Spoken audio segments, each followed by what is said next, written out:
Hey there, and welcome to That Bond Show, a That Nerdy Site show and the internet's #1 James Bond rewatch show hosted by two guys named Logan and Trevor. Probably. Join us as each week we dive through a new Bond film from Dr. No to No Time to Die. I'm one of your hosts, Logan Wilkinson, and joining me, as always, is my Phoenix son, Trevor Starkey. I can't find the stationery.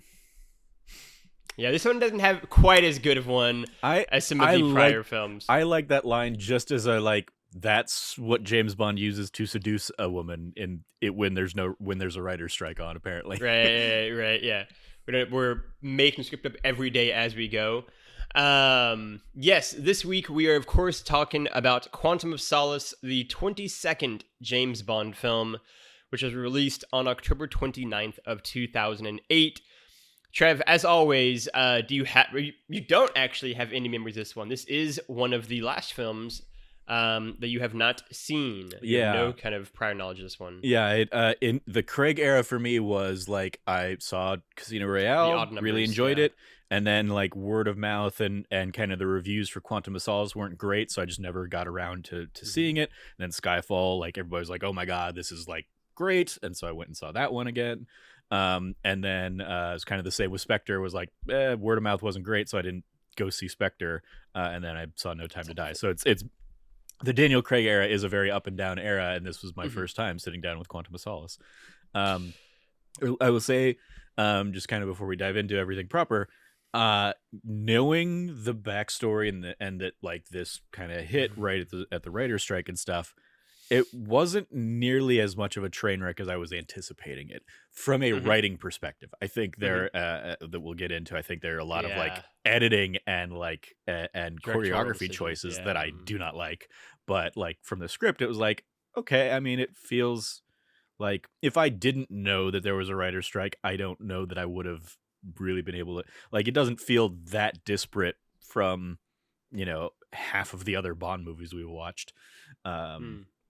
So, yeah. I think, I mean, I watched this in theaters, and I liked it fine, right? And then I talked about how, like, I watched it a couple years after it came out, again, with kind of the expectation of, like, it's, like, not that great, and I watched it and had much more fun with it. I think it's pretty fine. We'll get into it. I agree with a lot of your kind of thoughts, it sounds like, in terms of, I think the script is okay, right? Like, I don't think it's like amazing. I also don't think it's like the worst script either. But definitely done some, and like, I don't know if it's just me getting older now or not, but like definitely some of those cuts and edits are just like, I don't even know what's happening right now. Particularly in like the kind of the opening chunk of the film. But yeah, we'll dive more into that here in a second. But before we do that, let's run through the cast and crew. We've, of course, got Daniel Craig back as James Bond 007 for the second time here. Looking real good still.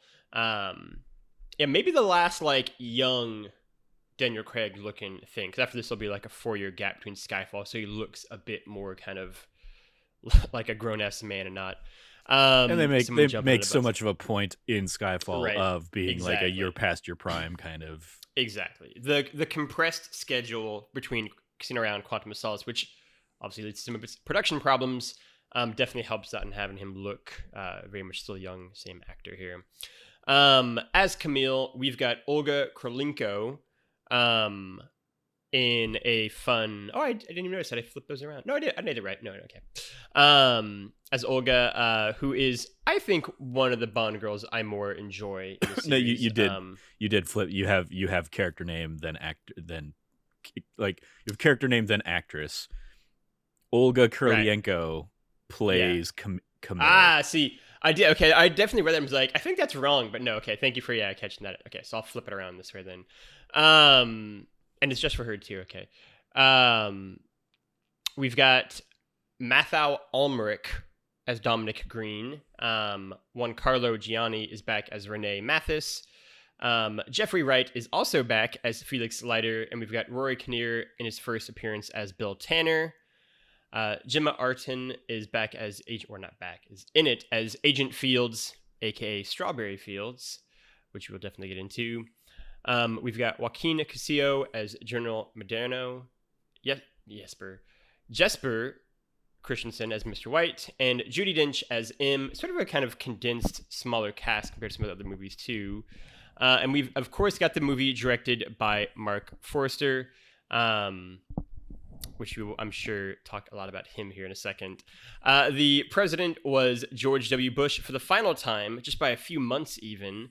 This is coming out in October of 2008. And the prime minister is no longer Tony Blair. We've got Gordon Brown in the hot seat now. Trevor was 23 years old when this movie came out, and I was 16. And the highest grossing movie for the year was The Dark Knight. And this is an extra little bonus one just for you, Trevor.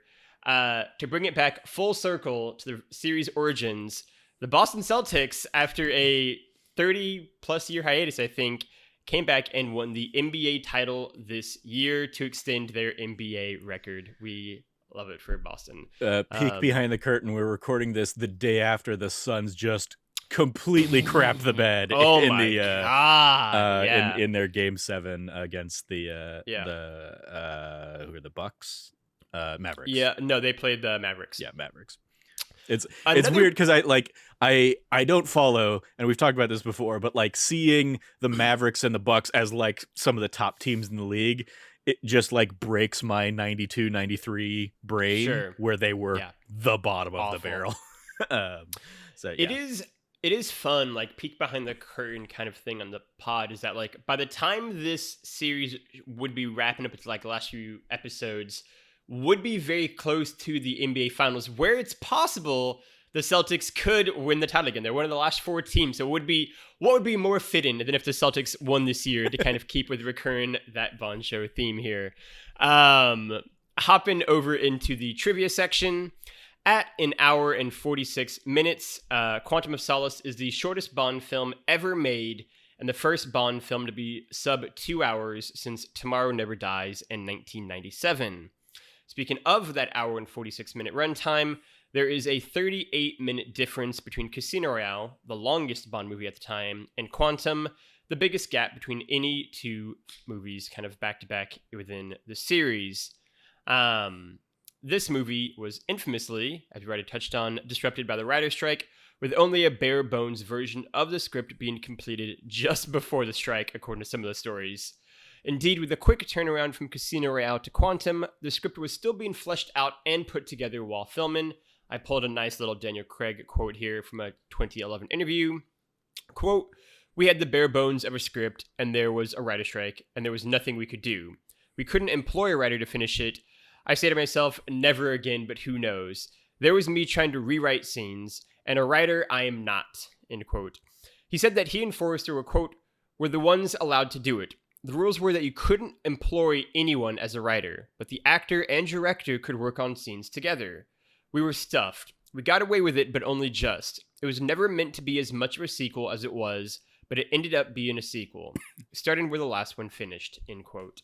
And I think there's so much, even in that brief kind of excerpt, that explains so much of this movie, including it being so much of a direct follow-up to Casino Royale, and that not necessarily being the initial plan. With a budget of $225 million, it was the most expensive Bond film ever made at the time. Jeffrey Wright's appearance as Felix Leiter marks only the second time ever, after David Hedison, that an actor reprised the role of Felix in the series, and the first time ever that he did it in back-to-back films. Director Mark Forrester was the first person from outside the Commonwealth to direct a Bond movie. Forrester was German-Swiss, or is German-Swiss, I should say. This still gives him some connection to James, as James's mother is, of course, Swiss. And finally, the traditional gun barrel sequence is yet again changed up, just as in Casino Royale. They're going to do it every single movie here. Here it is placed at the film's conclusion to signify the end of the story that began in Casino Royale. Fun little trivia sections for you there. Trevor, that takes us to the 70-second recap. I did it earlier today at 1:40. That's sort of what I think I'll be here. Yeah, it looks good to me. Yeah. Let's run through it. James gets in a frantic and hyper-edited car chase with Mr. White in the boot of the car. After dispatching the baddies, Bond and M try to interrogate Mr. White before M's bodyguard is revealed to be a baddie and Bond chases after and kills him. A recurring theme. James goes to Haiti, kills someone else in brutal fashion, picks up a briefcase, doesn't kill Camille, look at that character growth, and drives by a dock and then rescues Camille off a boat with a bad general. 007 next goes to Austria, crashes an opera meeting of Quantum, and throws a man off a roof. The CIA is trying to play nice with big bad Dominic Green, and the Brits want the oil they think he has as well. M is pressured to suspend Bond's passports. Bond meets up with Mathis, who's good, yes, and travels to Bolivia where he meets Strawberry Fields, goes undercover as a lottery-winning teacher on holiday, and goes to Green's party. Mathis is beaten and eventually shot before asking James to forgive Vesper and himself before dying in his arms. James goes to his hotel, finds Fields killed, gets arrested and suspended by MI6 for about 3 seconds before escaping, and heads out to confront Green and the bad general in the world's driest desert. Camille kills the general, Bond and Green get in a crazy axe fight, and fire is just everywhere. Afterwards, Bond leaves Green in the desert with a can of oil to drink, says farewell to Camille in a nice moment for these two wounded people, and finally confronts Vesper's former love. James leaves the man alive so he can be questioned, and finally lets go of Vesper's necklace, having made some peace with his past. 141. Banging the money. All right. Trevor. Yeah. How many were killed? Also, real quick, I just want to, Strawberry Fields, yes, a very stupid name, and I don't know why she's credited as such. I appreciate that they showed the restraint and didn't call her Strawberry. Fields, just Fields, right? Yeah, in the film. But as for the kill count, it's got to be higher. Once again from alloutabubblegum.com, this body count breakdown by Greg Lopp 09, having previously been done by Statham 17, Rorschach 94, and Ash PD 24. There are 33 kills overall, unconfirmed and uncounted, including the woman that Mitchell shoots in the arm during the chase. Presumably she does not die. Yeah. Camille's family killed well before the movie. I don't know why that's even in here. And then Green is mentioned to have been shot in the back of the head. So Green is not counted because it happens, kind of outside of screen, outside of the scope. But yes, of those 33 kills, Commander James Bond, Daniel Craig, has 16 kills. Yeah. How many of them are named characters? It's a weird one. So, I'm sure it's gonna be more than I think, probably, but definitely a good amount of just random guards and shit. He kills Mitchell, obviously. He kills the guy in Haiti, who I know has a name, but I don't have a name for him. They just have him on a screen or something. He kills the bodyguard, who I know they say is Secret Service. I don't know if he gets a name. I'm going to err on the side of caution and say he does have a name because it's 2008 and we have lore now.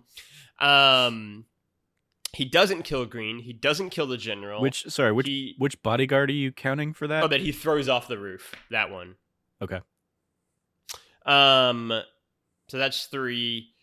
And then he kills the guys at the beginning of the movie in cars, but they don't have names for sure. If they do, that's so stupid.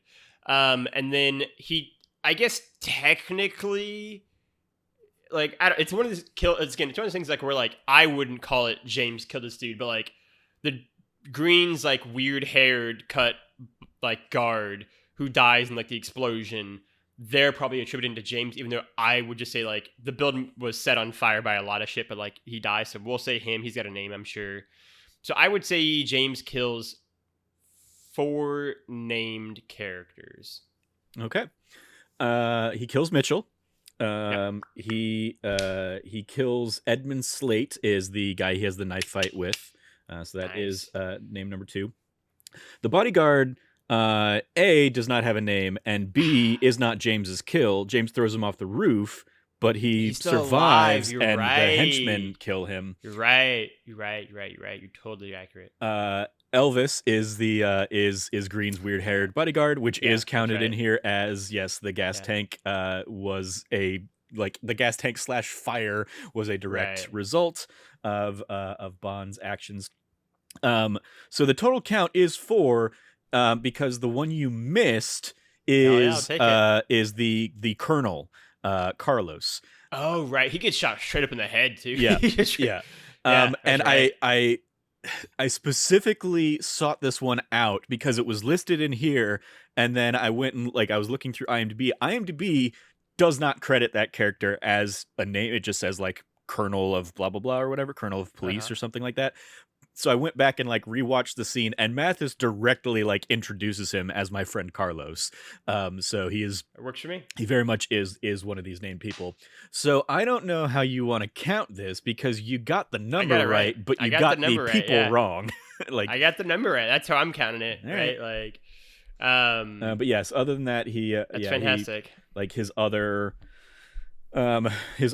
unnamed kills are, he shoots a quantum agent in the opening car chase, killing the agent.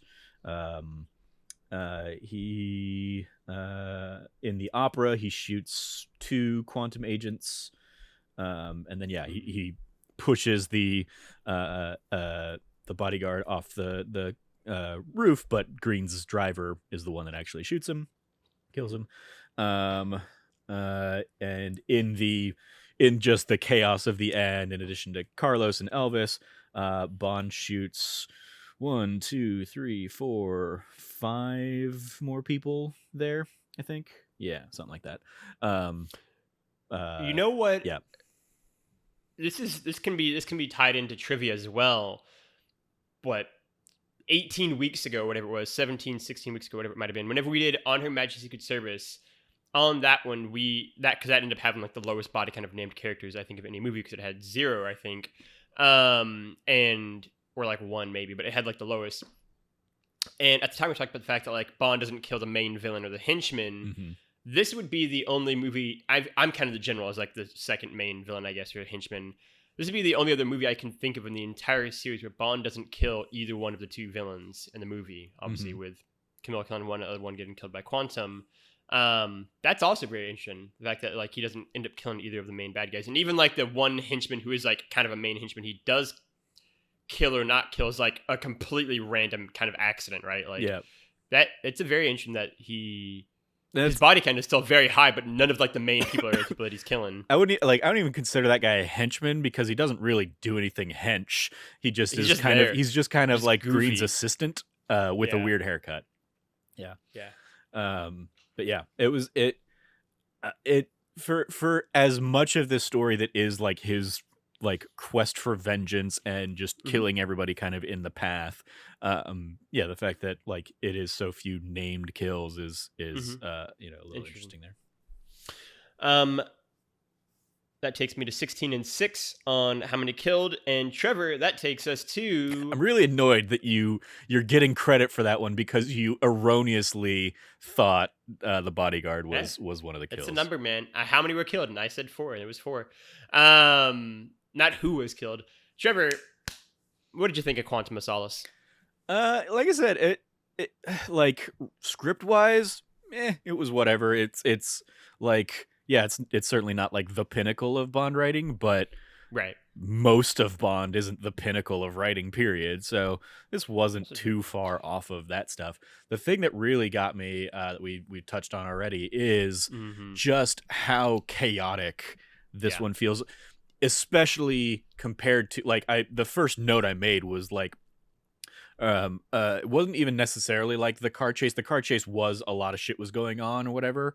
But it was the foot chase through Italy or wherever they were, where it's, like, all being intercut with this horse race that's going on for some reason, and it's just, like, cut after cut after cut after cut, that I basically made the note of, like, this is a far cry from the parkour scene in the last movie, where we were able to, like, easily just and go, exactly right. follow the action, follow who was where in the sequence of things. This was just like, I didn't even know who we were. Like, I knew we were It was chasing crazy. Mitchell, but it wasn't until like Bond gets back that I realized we weren't also chasing Mr. White. Like, I just thought he was like also on the run at that point or whatever. Right. And so yeah, it was just such chaotic and frenetic, like fever dream energy in the editing Yes, of that's this a film. great way to describe it. And one of the things I saw in the trivia that like amused me was like, this is the first Bond movie that has a car chase, a foot chase, a plane chase, and a boat chase. And I'm like, yeah, and you can't follow the action in any of them. Yeah. And the other element of so many of these sequences, the note I made during the car chase, as well as a note that I later made in the plane chase, was, man, it would be really handy if Bond's vehicles had gadgets right now. Because otherwise it just becomes he has to try and outmaneuver these people, and that doesn't make for a particularly exciting sequence, especially when we get to the plane sequence where it's like, yeah, the plane is he just has to long, try and like yeah, outmaneuver this much smaller, more nimble fighter jet, faster plane, and yeah. somehow does it like Mhm. in a way that doesn't make any sense with like the kind of the placement and pacing of Steps we've what they got, introduce and stuff. So I was just like, these just aren't great action sequences. And it was probably around that time that I looked up Mark Forrester's kind of like past direction, and was like, oh, Monsters Ball and Finding Neverland and Strangers in Fiction. Yeah, this guy wasn't an action director. So Yeah. this was another one of those like wrong guy for the job Yeah. kind of situations. And I know that I we've find talked it in the past, like a lot of times they're like, oh, don't worry, like second unit will deal with that. And it's like, take over, yeah. sure, but also somebody needs to like like rein in and say like, hey, Yeah. I can't. None of this makes sense. I can't follow the thread of the action here. I think for me, the kind of theory I had about this movie after I watched it this morning and I was kind of thinking about it and kind of walking around was, you know, in the modern grouping of the movies, which again I count as like from Living Daylights onwards, just in terms of like the tone and the style of the kind of movies. I think the two worst movies up to this movie are this and The World Is Not Enough. And I think those two movies have an incredible amount in common, right? Like, in some ways, obviously, like, they're essentially like polar opposites in terms of like style, right? Like, World Is Not Enough is like so incredibly overly campy and silly and goofy and one-liner kind of filled and cheesy. And this is just like all angst and anger and grief and everything. But in so many of the things past that, like, in terms of the director just not being a action director, right, and needing that second unit to really step up in huge ways, right? Like Michael Apted is just, he's a documentarian who was cast to do an action movie. It didn't make sense. And this guy is also not an action movie director and was kind of put in that same scope. I think in terms of like the producers wanting someone that they could sort of control a little bit to do the things they wanted to do. You see that evidence, I think, in those two kind of directorial choices. I think in terms of the weirdness of the action sequences, right? Like we talked a lot during The World Is Not Enough about how there would just be an action scene with almost like no setup at all. Like they would just be like, oh, we need to have some action. Here's a fucking helicopter with a chainsaw on it at, you know, Valentine's warehouse kind of thing, right? Like here, you know, helicopter, like ski jet things because we need it, right? Like, and this had a very similar energy to me, right? Like I think they're just two movies, and ironically enough, in both cases, made after really good Bond movies, and Tomorrow Never Dies and Casino Royale, that just like didn't understand the, I think, right balance you have to strike, right? And they kind of failed in different ways, but each kind of slipped up. And so I think that is so much what's wrong in Quantum of Solace, right? I think so much of what's wrong in Quantum is the incredibly bizarre directorial decisions throughout it, right? And like some of that they can't help, right? Like you can't help a writer's strike; it's gonna happen, right? I mean, it's like to that point, to the writer's strike nature of it.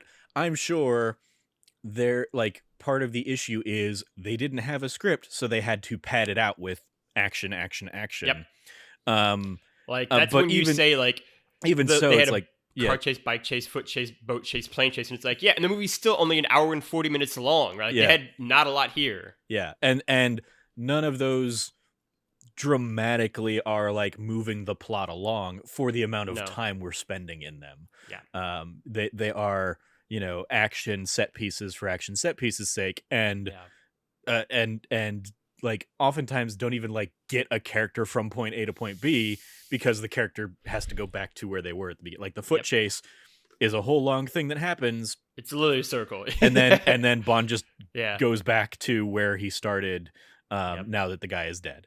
And so it's just like it could have been done in interesting ways where you know, we're getting some sort of exposition or we're getting some insight into these characters, but instead we just get messy action. Yeah. I think it's another indication, right? I mean, I always joke that this is a movie where like Bond says like 5 lines and just kills people and that's it. And like, again, I think that's evidence in like the lack of a writer for a lot of this.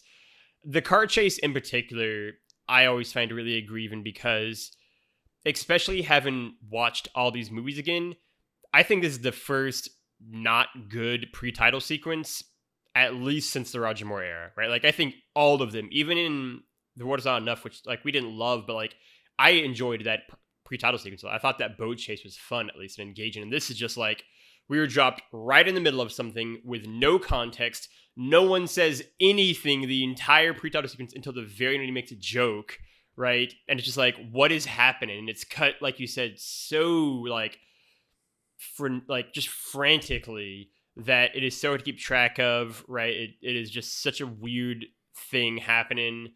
And this movie also reminded me of one of the things that you critiqued some of the earlier Bond films about, which is they're just whole sequences where they like shit is happening, but they don't use music. And it's just like a silent thing happening, right? Like in particular, like the knife fight in the hotel room, like there's no music. It is just like these two dudes fighting. It's like, oh, this is very Sean Connery, which is kind of cool, but also it works less engaging in 2008 than it does in a 1960 movie because of just the nature of how films have evolved, right? And yeah, like there are just so many moments where I'm like, this is a weird decision. That's a weird choice. This is a weird decision, right? And I think the film gets started off on a really strange footing and it never really recovers from it. And I think, you know, I saw a clip where, you know, the director talked about how in 2008, a globe-trotting adventure is like not as like engaging or as exciting as it was in like the 60s or 70s. And like, that's probably true, but I think it's also just down to like where you choose to go. And I think a lot of the locations for this movie were sort of novel, right? Like it's interesting to be like, let's put it in a desert. And then you get there and it's like, oh, this is probably why we don't have a lot of Bond movies set in a desert because there's nothing here, right? And like, it's sort of a neat idea to have a villain layer there. And then it's also just like, all right. And then there's just, this is what we're going to be in for the next like 30 minutes, I guess. And yeah, like there were just so many choices and decisions that I think if they just had a little bit more time, the movie would have benefited from that, right? And like one of the strengths, I guess, of the movie is that it is moving at such a fast pace that you never get to linger on anything, right? So like anything that you don't like, just wait 2 minutes and you'll be done with it and you'll be on to the next thing. And anything you do like, unfortunately, you're going to be gone with it in like the next 30 seconds here. But like it is moving at a frantic pace and it's like 100 minutes. But yeah, it is such a bizarre movie. I do love, in terms of like a positive, I love M's role in this, which is sort of teeing up obviously where she's going to go in the next movie. And I think her dynamic with Bond is really good. And I like how much more Judi Dench is getting to do here. Yeah, it's a very strange movie. I will say to your criticisms, yeah, I think this probably is the weakest, you know, pre-title sequence we've had in since the Moore era. But I will say I still liked it for the reveal at the end that Mr. White was in the trunk the whole time. I thought that was like everything else up to that point was just like, okay, this is just chaos for chaos sake. Yeah. But like it's like a payoff, you know, it's a cold open on a comedy show kind of thing of like all this crazy shit's happening and there was a guy in the trunk the entire time. Yeah. Who and you just immediately like I spend the 2 minutes of the Jack White and Alicia Keys like musical intro, thinking what that must have been like for him, having just seen what it was like for me as an audience member. Yeah. But yeah, as I said, like there was just like I appreciated that it was like a fun little gag beat to end the sequence, and then also it really does, like, this is picking up immediately where we left off the last time, and that is a cool thing that Bond hasn't done before, like, with the exception of like Dr. No into From Russia with Love, and like his lady back in London kind of as like the carryover between those two movies. Like, every other Bond movie, while giving lip service to what has come before, none of them have, arguably been direct continuations. And so Quantum of Solace, being a very clearly direct sequel to Casino Royale, was like, oh, okay, there's interesting ideas here at play with that. Another like, there's a lot of interesting ideas in this movie. I agree. I agree about that. One of my favorites was when they call asking about Green, and the CIA puts them through, and we see David Harbour and Jeffrey Wright on a plane, and they're like, oh no, we're not paying attention to that, and immediately M knows something's up, and then realizing that they're on a plane at the same airfield that Bond is showing up to, because they're about to get on a plane with the guy that they're looking for. I was like, that was a really cool way of introducing that whole sequence of events. Even Harbour's character being like, do you know who that is, to Felix, right? And handing him the phone, and him saying no, and him being like, oh, my bad, that's James Bond, MI6, British Like Intelligence. Like, how could I miss that? Yeah. Right? Like, yeah, like the deception, and also, like, I mean, just thematically, the fact that it's broaching the conversations of the CIA gets in bed with the bad people, MI6 gets in bed with the bad people if their other interests are aligned. And it's almost a trope at this point, but like, yeah, if these guys are gonna get the US oil, they'll look the other way on other things. Or obviously, so much of this not like unabashedly touching on America's history of kind of getting toppling, having no problem taking sides in government dismantling, regime overthrows, and stuff like that. I wish we got more of Felix in this one, and I saw in some of the trivia and stuff that like his role got drastically cut because of the writer's strike issues and stuff like that. But when he does pop up, and the sequence that he has with Bond at the bar, where he kind of like lets Bond in on like, here's what I'm gonna tell you, you have like 30 seconds to get out of here. I loved just their dynamic as a continuation of, these guys were just playing poker a few days ago or whatever, in Monte Carlo, or wherever. Was it Montenegro, maybe? Montenegro, yeah. But yeah, like those interesting ideas. I liked the dynamic between Bond and Camille, even if Camille like showing up randomly at the end was, like, okay, how did she get into this like party just to dick around with Green, who has already tried to kill her twice, and like she willingly walks back into that whole mess. I also like the in that sequence, the random just Fields tripping the guy down the stairs, as just like, doesn't really pay off in any way, apart from like he has a neck brace when we see him again later in the movie, but it's like, that was just a thing that they did. And I imagine for Bond fans in particular, seeing Fields like drowned in oil is causes a pop of sorts to as the very blatant homage to Goldfinger. It's interesting. I think I liked it more when I first watched it. I was like, oh, that's a cool homage to obviously Joe Masterson and Goldfinger.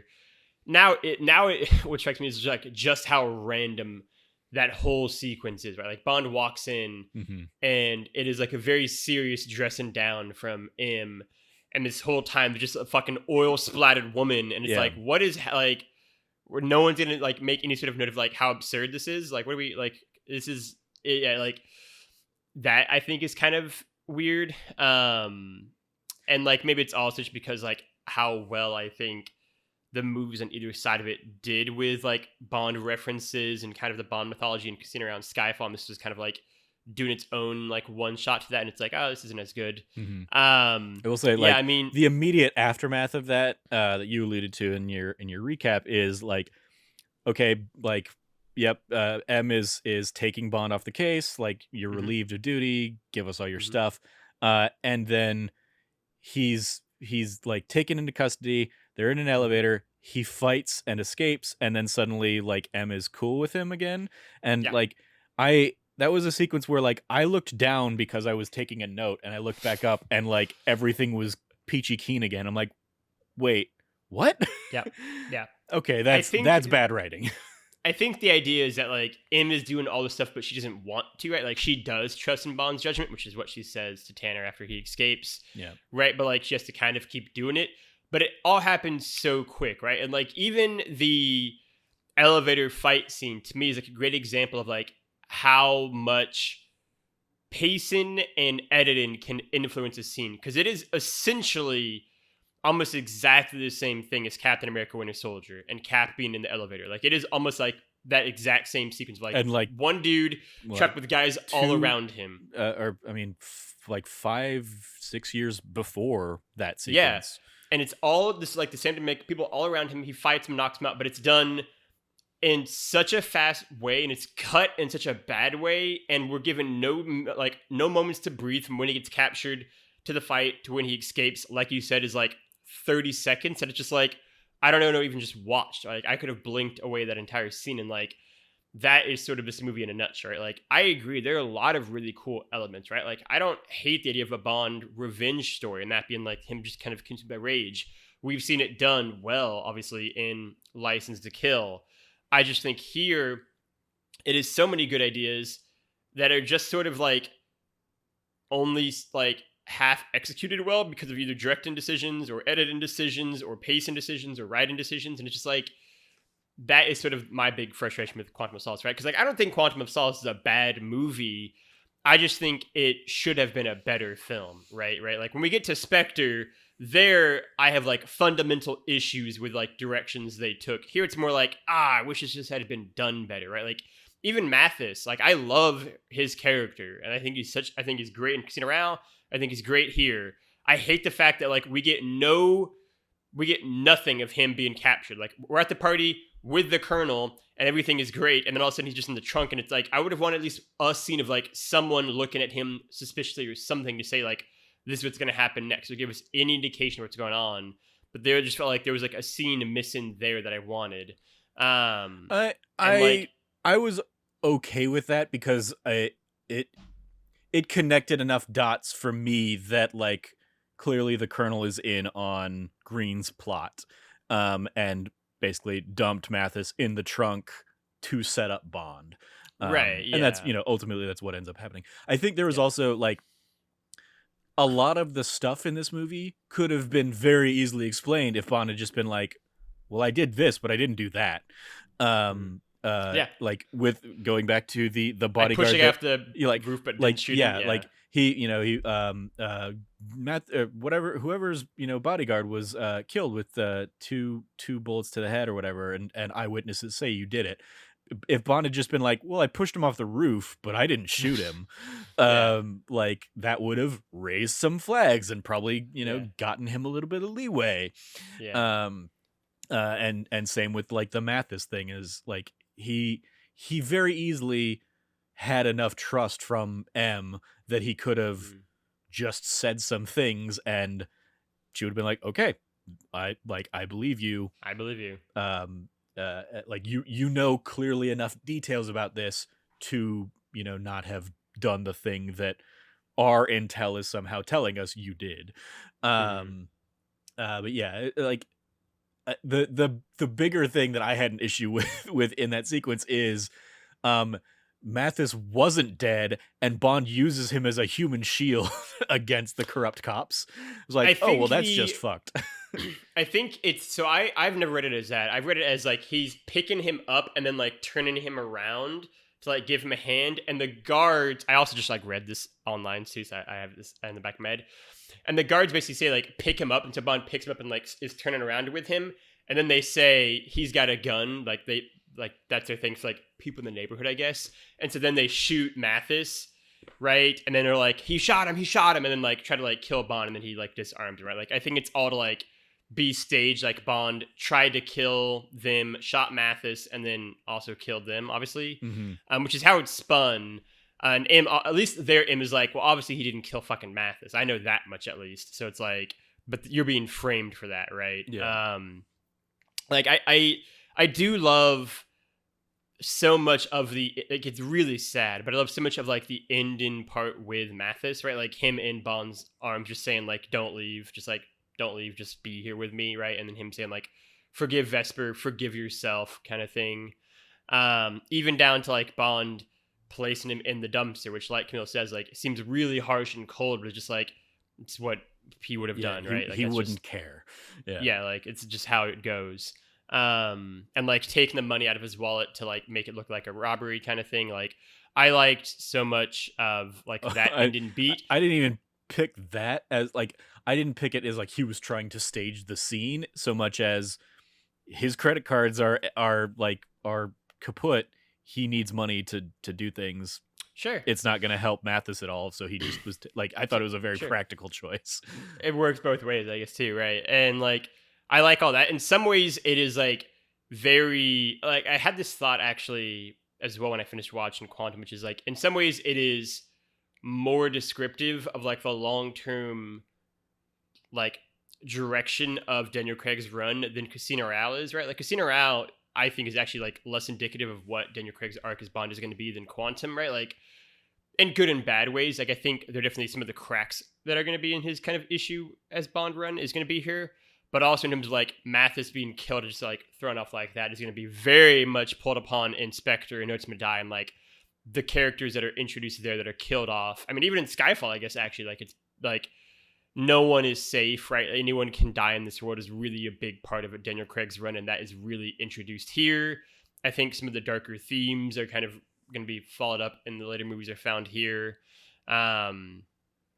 Like, I do think it's really interesting in that character, right? And like going back to the very beginning of the movie, because we kind of skipped over it, like I like most of the chase with Mitchell.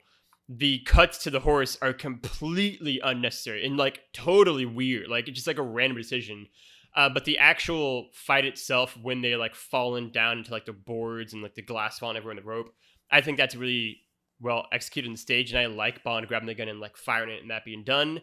One of the issues I actually had with the movie that we haven't touched on yet is that like I think the CGI here is worse than it is in Die Another Day. And people give Die Another Day shit all the time, but like I think the CGI here I found more noticeable, I guess, is maybe the issue, right? Like, because of how like maybe it's because of how practical Casino Royale was and how I think minimalist they made the CGI that like there are moments like when they are in the bell tower and then like are falling into like the glass building with all the construction shit that like I was like, oh, that's very CGI'd.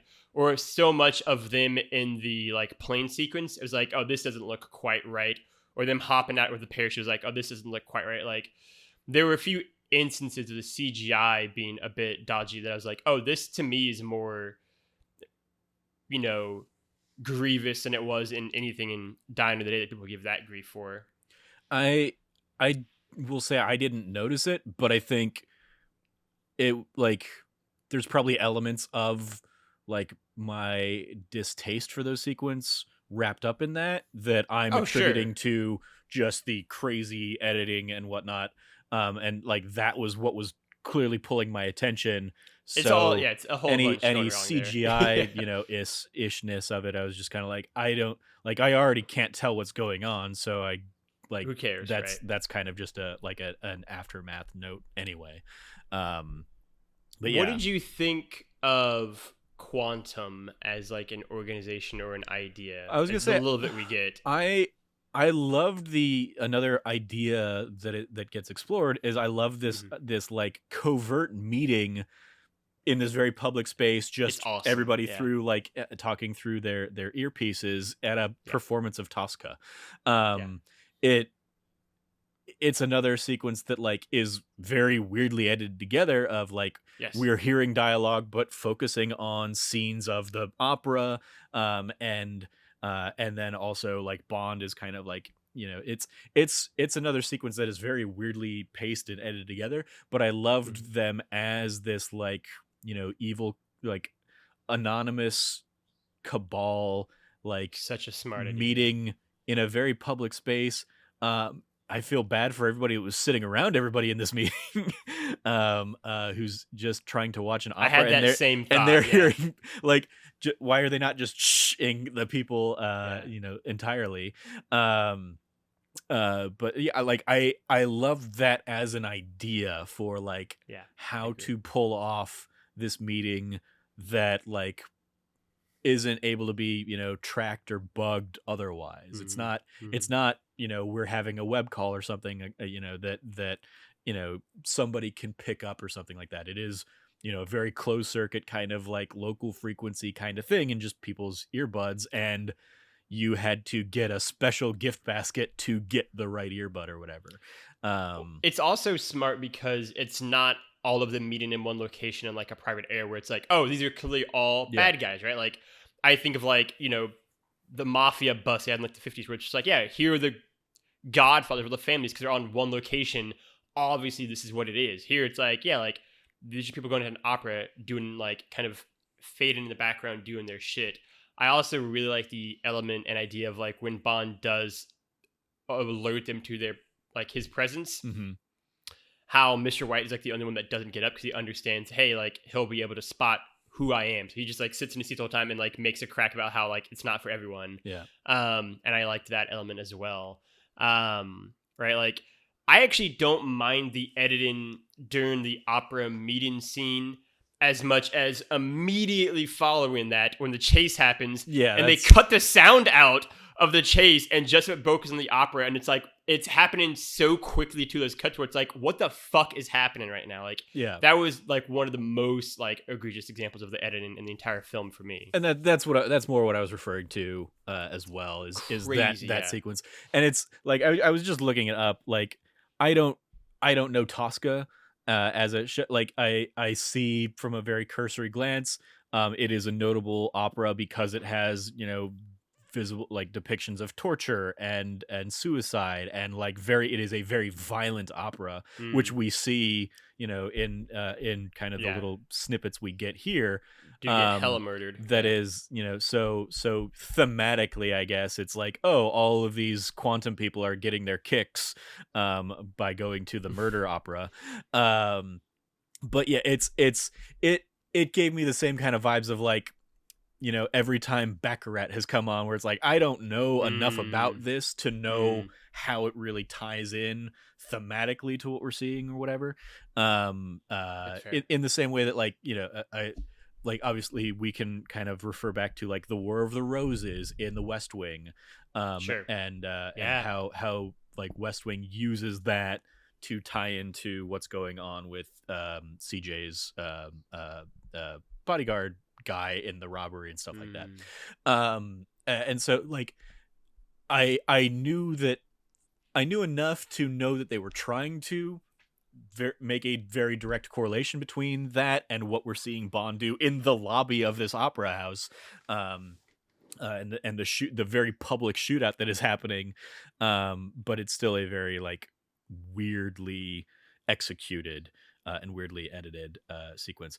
But I also wanted to that Bond kind of using his alerting everybody to their presence and kind of taking the pictures to like get eyes on everybody.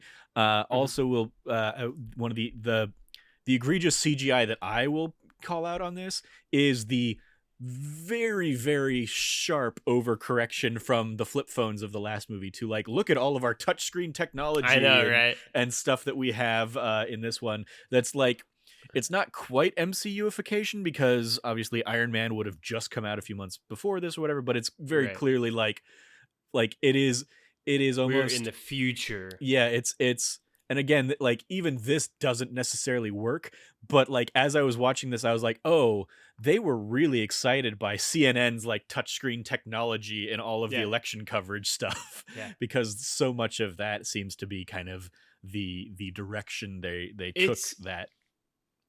I'm really, really, really so happy you touched on this too, because I had a thought when they were all, I like the first briefing around the table, and the dude like his first room. I'm like, Just are they, sliding are things around. they the actors looking at anything? And I was just like, are they reacting to anything there? And it's like, what a ridiculous set that must have been like that. They just been like a dude just like touching a fucking thing, being like, and look at this, and look and flinging up here, and I was like.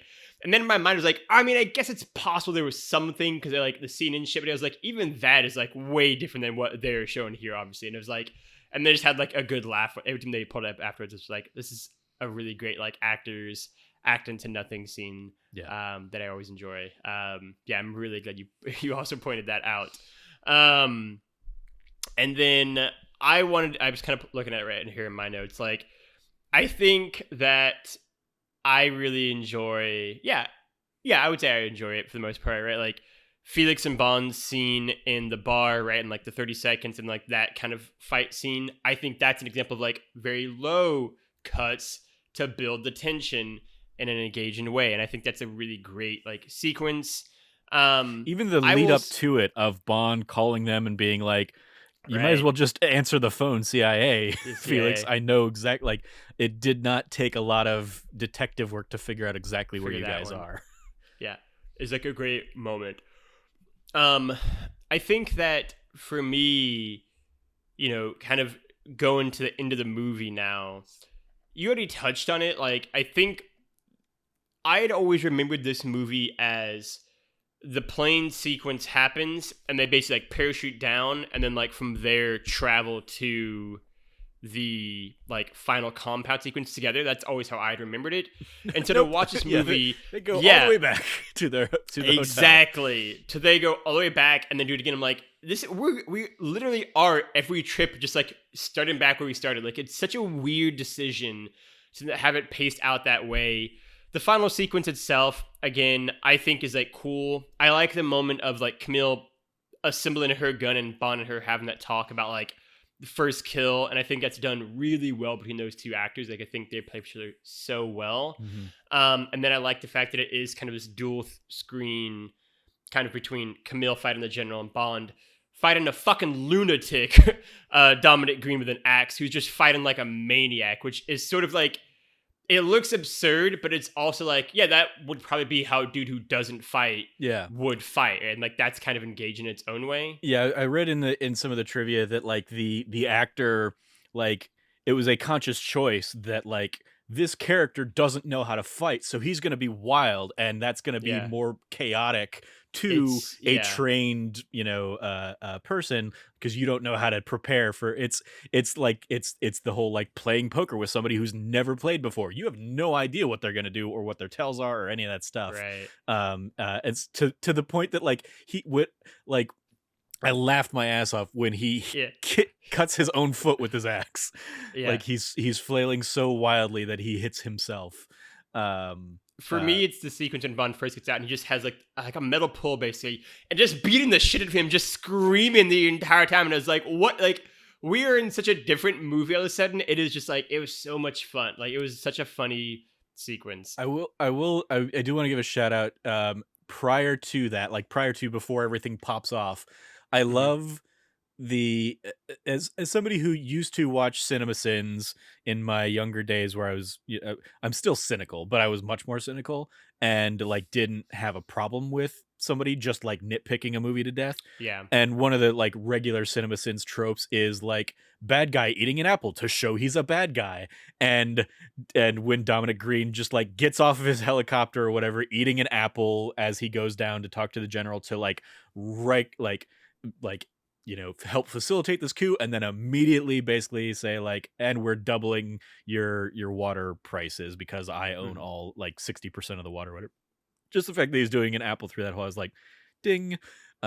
Cinnamon style. But yeah, it's like I I appreciated that was another element that I appreciated is like the swerve of like everybody thinking this was oil related, but really it's water in about water. It's about water rights in a severely drought ridden country that has become more drought ridden because he is exploiting and he is suppressing the water flow. It also does tie into like it is such a really smart commentary on, because early in the movie they say like, we want the world's most precious resource. And yeah, your mind automatically goes to, well, oil, obviously. But the reality, of course, being the fact that like, well, no, it would be water because we're on a planet that is 70% water, but we can't drink any of it in the oceans, right? It's just like the lakes and streams and that kind of shit. And so, yeah, like that would be the real pressure point on a people that would make them have to do whatever you want, right? And that's what's like the real like war would be fought over is just water rights and having the ability to just hydrate your country and people is like also like a nice dig at like the audience thinking it's going to be one thing as well, and then obviously misdirect them to something else. Yeah, and then imagine being the geologist that gets killed because of that and just gets drowned. Absolutely killed. Yeah. But yeah, so like that was another like subversive element that I appreciated. And I did you touched on it, but I also really noted and appreciated that Camille like basically being so anxious or fidgety or whatever that she's like taking the gun apart and like putting it back together to make sure the gun is not going to be the problem when she gets her moment to try and kill this guy.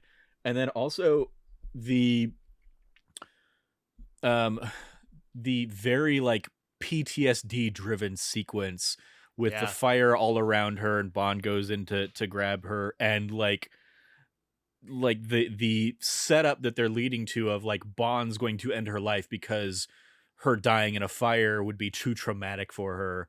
And then at the last second something falls and he's able to like shoot a tank and blow a hole in the wall or whatever. Like, again, not well shot in a way that makes sense or helps like the audience understand what's going on. What is going on? But like I appreciate how dark it almost gets there. And this idea of like of mice and men. It'd be like that being the most merciful thing he can do for her in that moment because of the trauma. And I even like, because we find out her backstory kind of there, before they go in or whatever. And because I remembered noting earlier in the film, I was like, what's the deal with the scars on her back?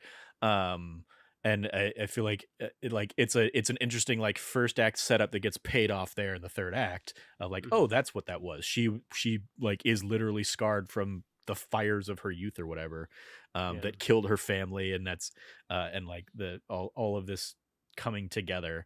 But yeah, like it was as like, I guess that is probably one place where I was like, okay, yeah, CG on this fire sequence is really, really rough. But I think so much of the editing around it was also bad that I wasn't too incredibly bizarre. I wasn't too bothered by it. I like, and at least that one was like cohesive enough or coherent enough that I was able to follow Camille getting the one up on the general and take and knowing that when the gunshot goes off screen and Bond and Green have their conversation about it, knowing that Camille actually was the one that like got the shot off, and it's not as Green suspects, a Camille dying or whatever. But yeah, it was. I mean, I described when I finished watching the movie, or when we were talking about it in Slack, like a lot of this has License to Kill vibes for me because it is so much of a Bond's revenge quest story. for revenge, Bond disavowed, kind of like those story beats of this one. But I think this is a significantly inferior version of that, comparatively, but it's still like a compelling and interesting Bond story compared to a lot of the other earlier era stuff. And then on the villain side of things, it's like, oh, it's a throwback to Hugo Drax or some of those like the what Stromberg or whatever. Yeah. Where it's like, this is an environmental baddie, who's just a big old billionaire that doesn't really have resources to fight himself, but he will pay out the ass for resources around him. So it was like a I lot of those think kinds of vibes.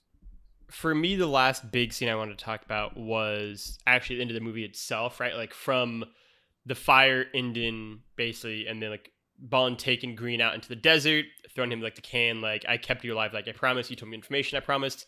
They're gonna know that too. That I was There you like, go. all of that happening off screen just immediately. I was like, well, Sure, that's unsatisfying. Like, what sure, but information like, did you get? Oh, that's right, you don't know because you don't know where you're going to take this story. You had a writer's strike. Okay, got it. yeah.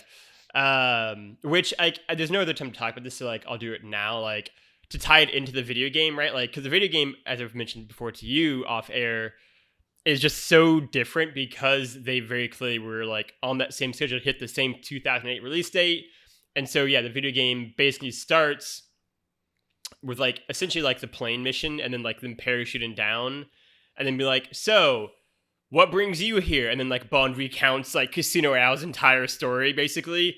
And then like the last mission of the game is essentially like the fight at the compound.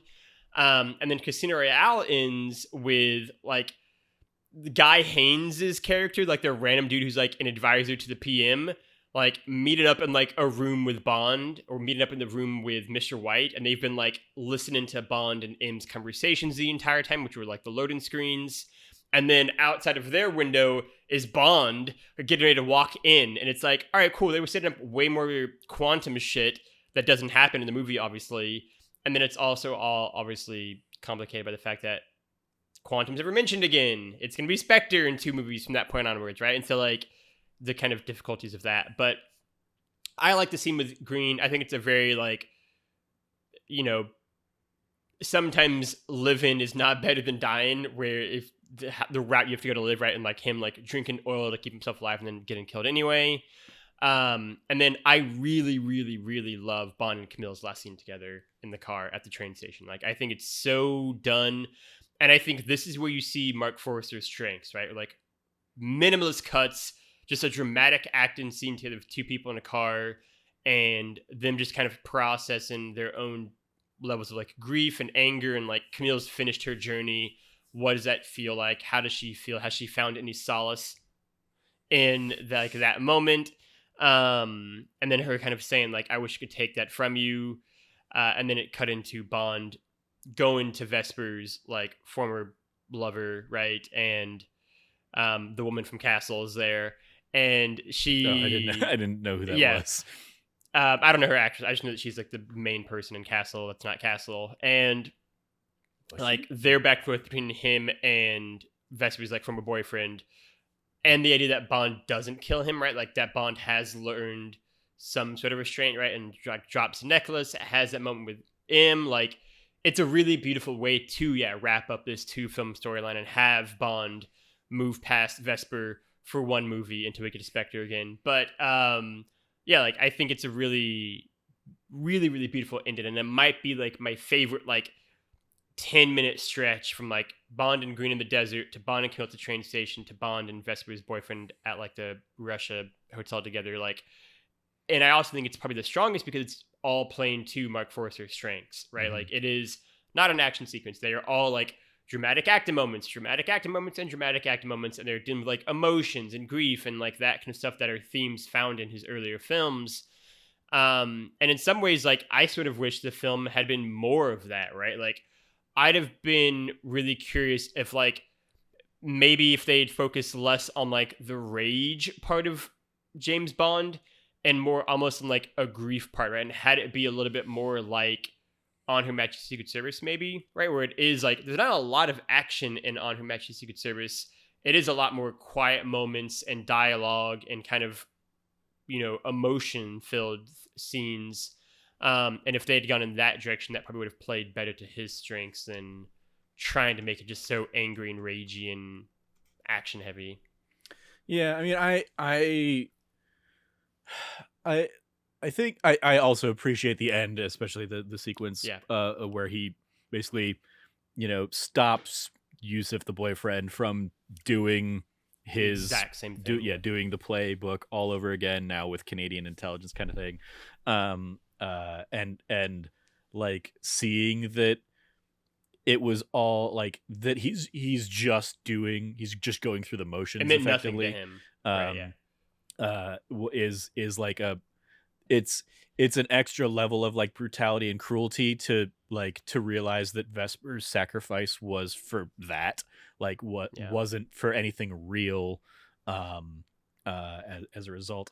And I think I think obviously we spend a ton of time in the rage part of like Bond's processing of the grief, that like I don't think he could have gotten to the acceptance without dealing with it in the way that he needs to deal with it, Sure. because Bond is not a like well-adjusted person.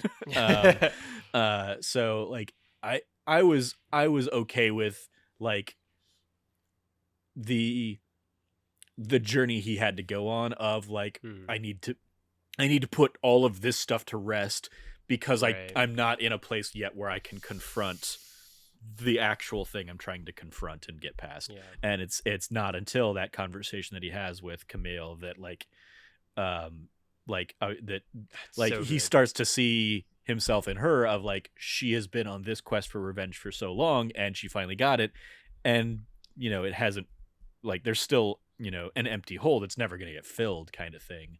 And I think like I appreciated that element, but yeah, I agree that like so much of the strength of like the end of this movie is all the action's done. Now we can just let the actors act for a little bit and like focus in on that and not be cutting between a million different shots and that kind of stuff, in very interesting ways, and including Yeah. like M almost like an almost like level of surprise that Bond didn't kill the boyfriend and that he's in there like ready for ready for Right. further interrogation and stuff.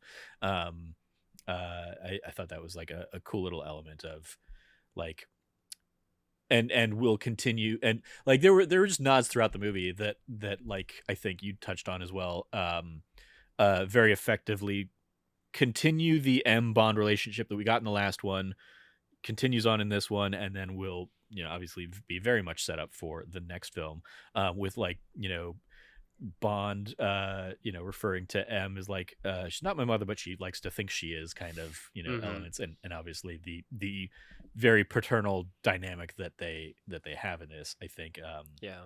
is there's a lot of good there, and M is trying to like M very much sees the bad path that Bond can go down and starts to go down in this movie and does whatever she can to try and like course correct. Pull him out. Yeah. Or she doesn't do whatever she can, but she does, like she stops his credit cards, and so like trying to restrict his movement and stuff. If he's not going to come in of his own accord, we're going to try and force him in from the cold. Right. Having fields there to meet him when he lands in Bolivia or whatever. But he continues to just kind of like, work his way through the anger and rage that he needs to work through. I did like that scene though at the hotel after Fields dies, right? Where she lashes into him, right, and is like, "How many is this now?" Right, like just these women that are dying around you, like they'll do anything for you. Again, it is another. It's a way more subtle, but it's another great Judi Dench kind of critique of who James Bond is, like she gave in Casino Royale, like she gave in Goldeneye. And I always think she just delivers them so well. And this is easily the most subtle of them all, but in some ways one of the more devastating ones, because we have kind of the emotional impact of Vesper just dying for him and for us as an audience as well. And so, yeah, like I think Judi Dench is amazing. We can talk about Judi Dench all day long in this movie. And like, again, this movie tees up what they're going to kind of do in the next movie, I think, really well. But yeah, I think its ending is arguably my favorite part of the entire thing, which, like, if is not a bad way to end a movie. Yeah, I will say, like, yeah, I you touching on it, I absolutely love that that dressing down of like, why her? She was just she was an office worker. She's not. Yeah. She wasn't cut out for what you're doing. Why did you bring her into this? Like, she was just trying to send you back on my orders, and you did your thing and got her killed. Like, why did you do that?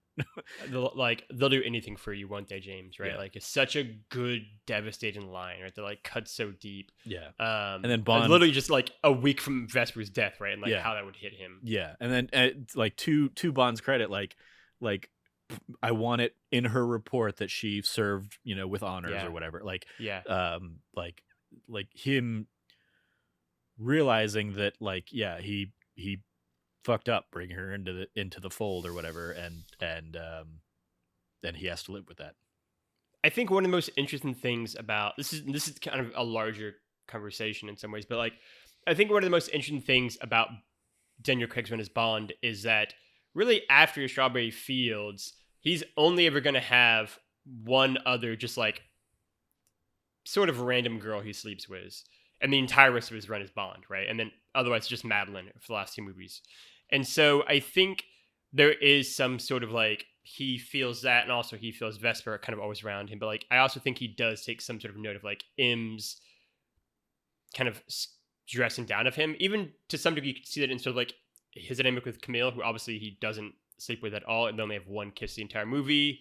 Right, and like just being able to let her go and not push that any further, especially in the state she would have been in right there, right? Like I think because this would have been the only movie that comes to mind for me that Bond didn't sleep with the Bond girl would have been Tomorrow Never Dies with Wei Lin, obviously, and even there they get like a romantic moment at least, and this plays so much more differently, right? Like that kiss between Camille and Bond, and so it's interesting that like the next Bond movie also very much does. I mean, it just straight up doesn't have a Bond girl. That's not Judi Dench. She is the Bond girl of that movie, right? And so like the fact they are kind of veering away from that, and then by the time we get a more traditional kind of Bond girl again, it's going to be the woman who, spoiler, like Bond falls in love with again right after Vesper.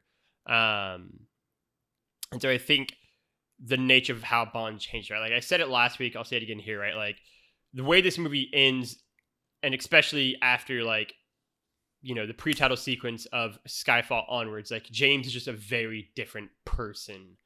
And like, I think has just like this level of like maturity now to him and kind of wisdom, that he doesn't necessarily have in his first two films. And that is super compelling to watch, I think. And that is one of the strengths I will say of this kind of front two films is seeing him make that journey and seeing him kind of pick up all the pieces that make James who he is, right? And who we know. Yeah, I think that is one of the things that Quantum does mostly well. Any final thoughts before we wrap into the wrap up here, Trev? No, I think we've covered pretty much everything I had to cover in this one. Wrap it up then. That takes us to the villain's corner. Trevor, where do you rank Dominic Green as a bad guy? Also, what are your thoughts on him in general, I guess? We kind of only briefly touched on him. Yeah, I mean, like I said, like he's of the like Hugo Drax and Stromberg like school of like rich guy who wants more money, basically. I think largely an incredibly forgettable one. Like I'm not gonna like I'd probably have him down near the bottom around like Stromberg, because he like, and I do appreciate, because this is another thing that they had in the trivia, that like he is like specifically designed to not stand out, to not have bleeding eyes or scars, right? Like not even have a beard. He is designed to be somebody that could just be anonymously off the radar of MI6. And there's like an interesting element to that nature of the character, but unfortunately the trade-off is also that it makes him a very bland, boring villain who doesn't really get, and like he doesn't have like grand evil plans. He doesn't have like a fun like he doesn't have a crazy evil lair or anything like that. He's just kind of a guy who wants more money and is ruthlessly like seeking out to get it while having this public facing facade of globalist and environmentalist and all that stuff. And it's like anybody that knows the guy knows what bullshit that is. And so yeah, but yeah, he's largely gonna be forgettable for me.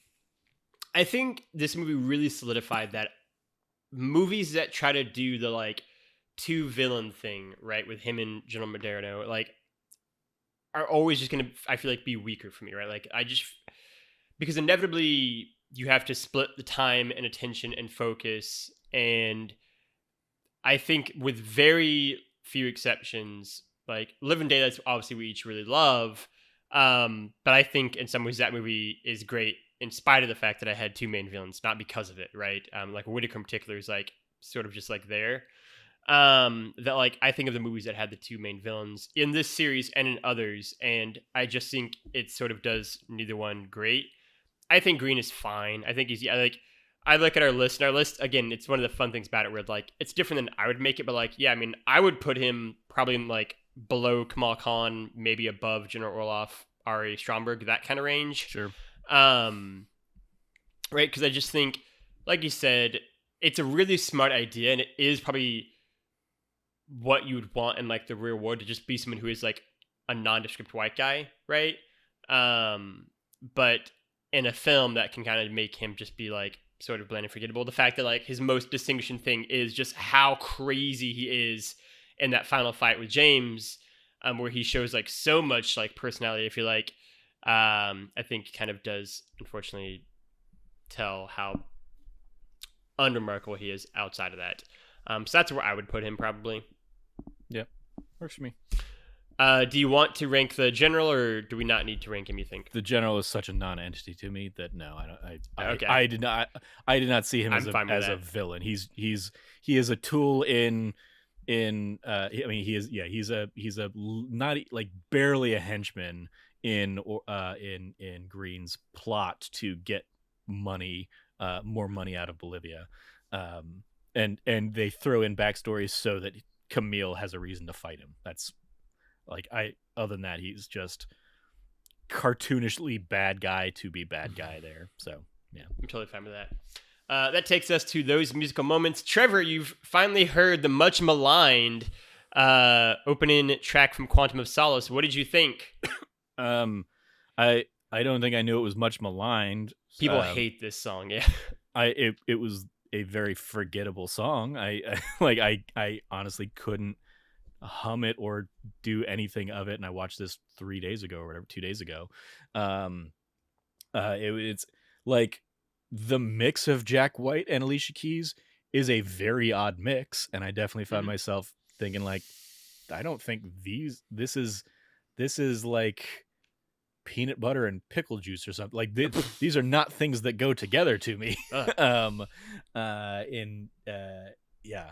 that, like, it was weird, but not, yeah, like, I don't think Another Way to Die being the song, it was like, I don't know that I found it like egregiously bad or anything. It was just kind of like it's a song. It's another in a long series of Bond songs that haven't done a ton to like wow me, with, the very few exceptions of the songs that like actually broke out into pop culture. Right. But yeah, it was just kind of like a whatever. I think that I like it. Like I don't like, I've never understood the hate for it. Like, it's a weird choice, but like it sort of works for me. And certainly I think of like, the late 70s and 80s Bond movie songs that are just like, I can't tell you anything about Moonrakers or right, or like For Your Eyes Only, like only vaguely, right?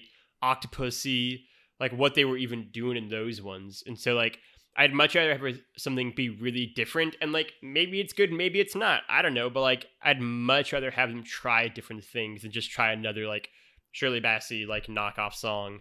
I like it. I would probably put it, honestly, probably like below Casino Royale, maybe ahead of Golden Eyes. Like I think it's a ton of fun. Another Way, but that's what I gotta say. It's definitely not as bad. Like, people hate that song, and I'm always just like, I don't know, man. There are way bigger issues in this movie, and that is not the music. Trevor, that takes us. There's no Q Lab section, no Cube still.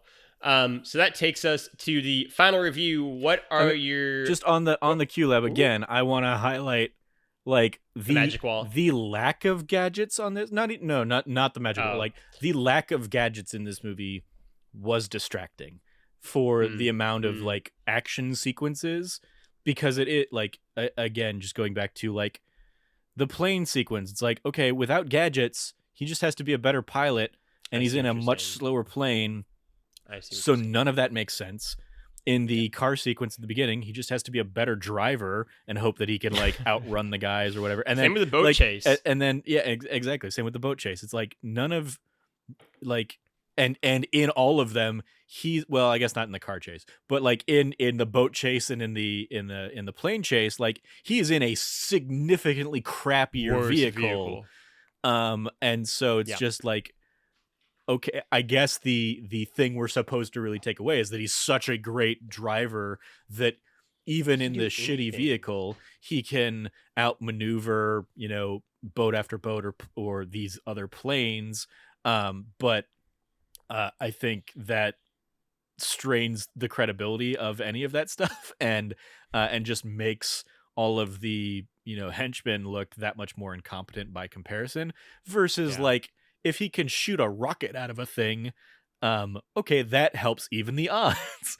So I think, I definitely noted multiple times in this of like, it'd be really handy right now, gadgets, and we, we're still, we're still not really back to getting them, and even when we get them in the next movie, they're very toned down gadgets. Yeah. I like the gadgets in Bond movies. Again, I'm of the Pierce Brosnan generation. We each are. I think the things that were wrong with the Bond series by the time Pierce's era with the series ended were really not the gadgets. We already talked about this, but like you look at a film like Moonraker and you look at a film like Die Another Day, and like I just think that like the hype.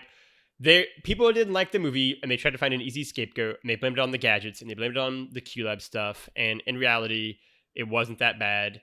It makes more sense in Casino Royale. Here, I do agree it's more noticeable, especially with how padded out the movie of the chases. And yeah, I wish we can get to a point where they can be fun and engaging. I think movies like Kingsman have shown that they can. You can have like fun gadgets and have it be fun and not necessarily have it be over the top, and like try to find some sort of balance. And they start to do that starting in Skyfall. But I agree they can go in more fun directions. But you were rating and reviewing it, Trev. So yeah, overall, I didn't hate this as much as I was like thinking I was going to, based on kind of the like the flashbacks to the word of mouth being like, oh, this isn't a good Bond movie kind of stuff. It was like, it's fine. Mm-hmm. It's a fine Bond movie. I will say it's one of the weaker outings of the modern era. But it's still like, there's still enough about this and enough good performances from Daniel Craig and stuff that like I'm easily more eager to sit down and watch this again than I would be anything from the Moore or Connery eras. So I will probably throw this down below The World Is Not Enough, above From Russia With Love. Yeah, I think it's totally fair. Again, I had already talked earlier in the episode about how it's number 11 on my list overall. Perfect, thank you. I talked earlier in the episode about how I think The World Is Not Enough is a great kind of example to give of a movie that is very similar to me. I think they are the two weakest of the modern movies right now. And I think that this to me strikes me as a movie that is like, lower mid-tier, right? I have What Is Not Enough at like 13th roughly right now. Right? Like I kind of ran through this thought process for me of like, it's obviously better than Man with the Golden Gun and Moonraker and For Your Eyes Only. Like it's just obviously better than those movies. I don't think that you just as a heads up, you deleted out some stuff. Oh no, I'm switching them around. Got it. I recounted. It's number 10 in my list, not number 11. Ooh, number 10. But yeah, it's basically like smack in the middle. Yeah, like I think it's definitely better than movies like Man with the Golden Gun, Moonraker, For Your Eyes Only, Diamonds Are Forever. Like I'm totally content to hear a conversation like Diamonds Are Forever is more fun to watch, but it's obviously not a better movie. And then like that like View to a Kill, Octopussy kind of range, it's I think better than that. I think The World Is Not Enough is a good peg to kind of tie it to. They're very different but very similar in a lot of their strengths and weaknesses. I would probably rather watch The World Is Not Enough just because I like the Bond and Elektra stuff, because I think Renard is a more fun villain, and because I just think that Pierce is just such a fun Bond to watch, right? Like, it's a more fun movie that I'll agree that I will put it just below The World Is Not Enough. But it is definitely not in the bad movie category either, unlike some of the films below it. Yeah, I feel good about that. Trevor, that's the show. Thank you for watching and / listening. If you like what you heard, you can go over to youtube.com/thatnerdysite, where you should already be on this YouTube exclusive series. Hit the like button, subscribe to the channel, and ring the little bell to get notified when a new video goes live Monday through Saturday. You can also go over to thatnerdysite.com and check out all the latest content over there, all the latest reviews, features, and all the good happenings podcasts as well. You can go find Trev at Trevor J. Starkey on the internet. Trevor, anything that you want to plug or shout out? Based on the timeline of things, this episode will probably go up actually before our Obi-Wan Kenobi episodes of That D Plus show, because the release schedule of Disney Plus for that is gonna make that like delayed, isn't it? A Sunday show kind of thing. So theoretically, that'll go up the day after this episode does. So go check that out for our That D Plus show thoughts on the new Disney Plus series in the Star Wars universe. Yes, I encourage everyone to go do that. You can go find me at LeftyLogie, at LeftyLoggy, LOGGY on the internet. I will echo that shout out. Go check out that D Plus show. It's always good. Episodes happening. They're always a lot of fun. And I'll also go encourage everyone to go check out all the Let's Plays that are happening Tuesdays and Thursdays by Trevor, and of course Cameron's Friday night Dying Lights Let's Play series as well. Finally, you can go find That Nerdy Site at That Nerdy Site all across the internet. For myself, for Trevor, for all of us here at That Nerdy Site and That Bond Show, we will return with Skyfall.